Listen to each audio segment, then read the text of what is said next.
Bismillahirrahmanirrahim. Assalamualaikum warahmatullahi wabarakatuh. Perkenalkan, saya Azira Solihatunisa, mahasiswa Magister Pendidikan Bahasa Arab, Fakultas Ilmu Tarbiyah dan Keguruan, UIN Sunan Kalijaga, Yogyakarta. Pada kesempatan kali ini, saya ingin sedikit mempresentasikan terkait kodifikasi hadis di era digital. Kodifikasi merupakan bahasa Latin, yaitu kodeks, yang berarti buku hukum. Sedangkan kodifikasi hadis merupakan proses penulisan, pengumpulan, serta pembukuan hadis Nabi Shallallahu Alaihi Wasallam yang bertujuan untuk menjaga otentisitas hadis, kemudian bisa diturunkan dan juga diamalkan oleh generasi setelahnya. Kodifikasi hadis merupakan bagian yang sangat penting dalam sejarah perkembangan ilmu hadis. Karena di masa awal Islam, hadis ditransmisikan secara lisan, kemudian dikodifikasikan melalui hafalan-hafalan para sahabat dan dituliskan melalui tulisan tangan. Akan tetapi dengan meluasnya wilayah Islam dan bertambahnya umat muslim di seluruh dunia, maka ulama merasa butuh untuk mengumpulkan dan menuliskan hadis secara sistematis.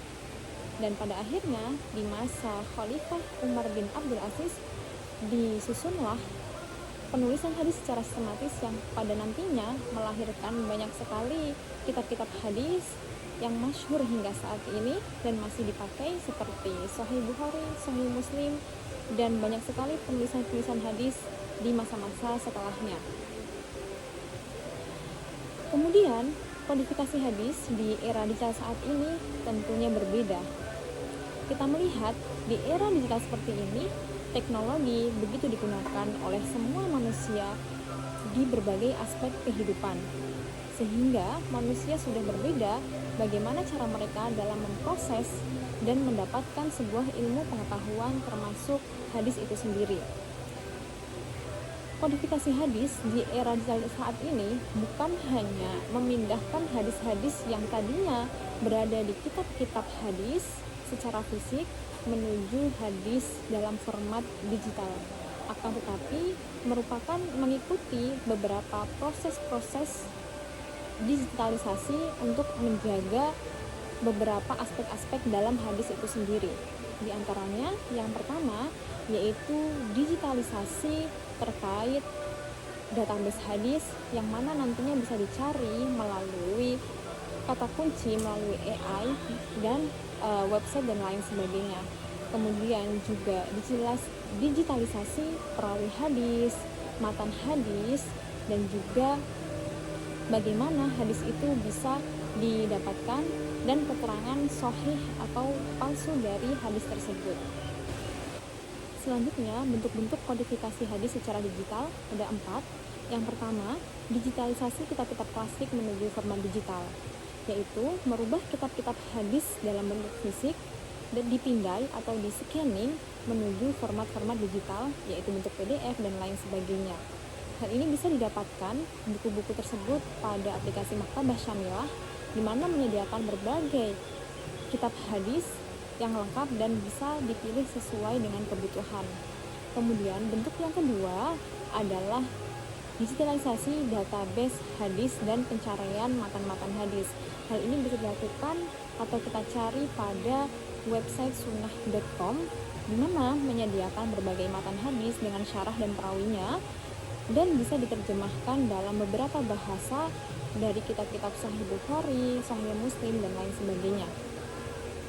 Bentuk kodifikasi digital yang ketiga yaitu menggunakan teknologi AI dan NPL. Proyek ini memudahkan para pengguna atau pencari hadis untuk mencari kemiripan antar matan hadis atau untuk mentahridz hadis. Hal ini bisa dilakukan pada website tahrij.com. Kemudian bentuk digitalisasi hadis yang keempat yaitu dengan pencarian perawi hadis bisa dicari dan bisa kita lacak bagaimana dengan kebenaran atau kebegitan para perawi tersebut. Kita bisa mencarinya di hadisproject.com. Kemudian apa saja keuntungan yang kita dapatkan dari kodifikasi digital hadis ini? Tentunya banyak sekali keuntungan yang bisa kita dapatkan.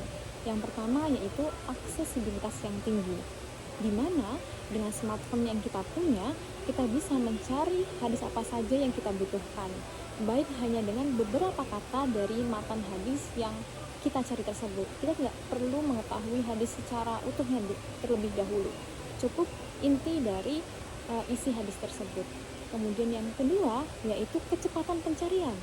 Selain aksesnya mudah, kemudian juga cepat, sehingga ketika kita mencari dalam website tertentu, tentu hal ini sangat cepat bisa kita temukan hadis-hadis yang kita butuhkan tersebut.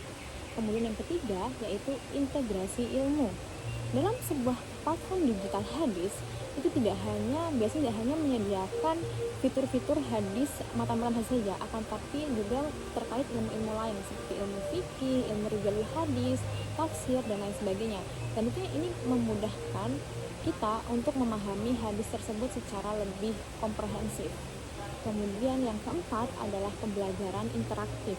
Dengan adanya media digital, kita bisa mempelajari sebuah hadis dalam bentuk video, dalam bentuk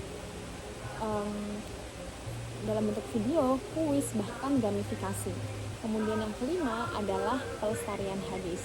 Tentunya jika hadis-hadis hanya disimpan pada bentuk buku fisik, ini bisa cepat mengalami kerusakan dan sebagainya. Akan tetapi jika kita menambahkan penjagaan hadis dengan data-data digital, tentunya kita bisa memperbanyak atau melipat gandakan data-data file tersebut agar data-data ini tetap terjaga keasliannya. Selain keuntungan yang kita dapat dari kodifikasi hadis secara digital, tentunya ada beberapa tantangan yang harus kita hati-hati dalam menyikapi hadis-hadis yang tersebar di platform digital. Yang pertama yaitu validitas hadis, di mana hadis yang tersebar tersebut belum tentu benar tahrij hadisnya ataupun belum tentu jelas bagaimana kesahihannya. Yang kedua yaitu tersebarnya hadis palsu. Banyak sekali di media sosial khususnya tersebar banyak hadis palsu yang digunakan sebagai dasar-dasar pengambilan hukum sebuah ibadah atau yang lainnya, padahal itu tidak benar. Kemudian yang ketiga yaitu kesalahan terjemahan. Hal ini menyebabkan makna hadis yang sesungguhnya itu tidak dimaknai secara benar dan pada akhirnya diaplikasikan secara tidak sesuai dengan bagaimana isi hadis itu sendiri.